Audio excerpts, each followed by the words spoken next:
ఎన్టీఆర్ జిల్లా నందిగామలో మహిళలకు ఉచిత బస్ సర్వీస్ స్త్రీ శక్తి పథకాన్ని ఎమ్మెల్యే తాంగిరాల సౌమ్య ప్రారంభించారు. ఈ సందర్భంగా ఓ మహిళకు జీరో ఫేర్ టికెట్ ను అందించి ఆమెతో కలిసి ఎమ్మెల్యే ప్రయాణించారు.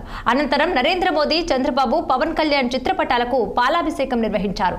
సూపర్ 6 పథకంలో భాగంగా స్త్రీ శక్తి పథకాన్ని ప్రారంభించి ఇచ్చిన మాట నిలబెట్టుకున్నామని తాంగిరాల సౌమ్య తెలిపారు. కంచిక్చల వరకు ఉచితంగా ప్రయాణం చేసామండి మహిళా మండలం కూడా.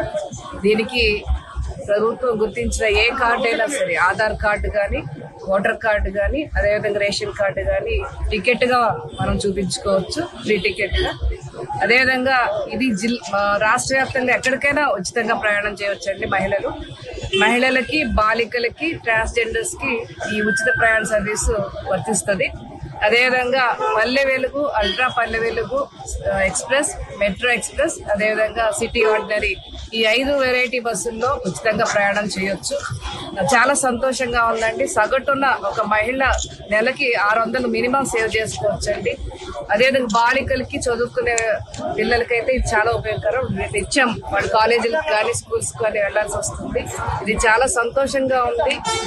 మమ్మల్ని దృష్టిలో పెట్టుకొని ఈ ఘనమైన స్కీమ్ మాకు ఇచ్చినందుకు చాలా సంతోషం అని చెప్పి మహిళా మనులు, బాలికలు చాలా సంతోషం వ్యక్తపరుస్తున్నారు.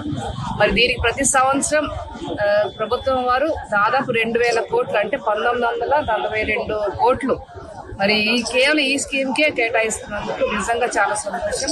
ఎందుకంటే ఒక పక్కన ఆర్థిక పరిస్థితి బాగాలేదు, లోటు బడ్జెట్. గత 5 సంవత్సరాలు చూస్తే వినాశకర, విధ్వంసకర పరిపాలన చేసి అప్పుల ఊబిలో తీసుకెళ్లిపోయాడు గత ముఖ్యమంత్రి వైఎస్ జగన్. ఈరోజు గౌరవ ముఖ్యమంత్రి చంద్రబాబు నాయుడు గారి నాయకత్వంలో ఎన్డీఏ కూటమి ప్రభుత్వం అధికారంలోకి వచ్చినా కూడా ముళ్ళ కుర్చీ మీద కూర్చున్నట్లేనండి. ఒక పక్కన సంక్షేమాన్ని అందించాలి, అభివృద్ధిని కూడా రాష్ట్ర అభివృద్ధి పదంలో నడిపించాలంటే చాలా అది కష్టతరమైన పని. కానీ కేవలం చంద్రబాబు నాయుడు గారి నాయకత్వం వల్లే ఇవన్నీ కూడా సాధ్యమవుతుంది. వస్తువుని పెన్షన్ పెంపుదల చేశారు. నందిగా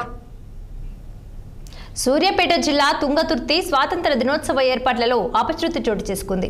ఐసీడీఎస్ మహిళా ఉద్యోగిపై శునకాలు దాడి చేశాయి. దాడిలో అంగన్వాడీ కార్యకర్తతో పాటు 5గురికి గాయాలయ్యాయి. జెండా వందనం పనిలో భాగంగా ఇసుక తీసుకొచ్చేందుకు వెళ్లిన కార్యకర్తపై 10 వీధి కుక్కలు